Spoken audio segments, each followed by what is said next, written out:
Islamabad United के fast bowler और नसीम अबी के भाई हनीन शाह का कहना है कि हम तीनों भाइयों की ख्वाहिश पाकिस्तान खेलना है।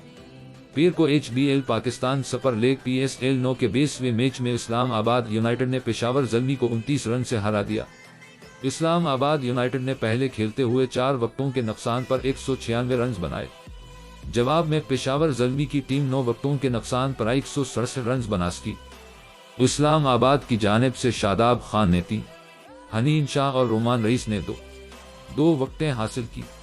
मैच के बाद प्रेस कॉन्फ्रेंस करते हुए इस्लामाबाद यूनाइटेड के फास्ट बॉलर हनीन शाह ने कहा कि हमेशा यही कोशिश होती कि लेंथ पर बाल को हट करो। नसीम ने मुझे यही कहा कि लेंथ पर हट करोगे तो फायदा होगा। हनीन शाह ने कहा कि अब्दुल रज़ाक ने मुझे सेंट्रल पंजाब से खिलाया और बहुत सपोर्ट किया था। हम टीम में 3 प्रोफेशनल्स हैं, ये नहीं सोचते कि भाई क्या कर रहा।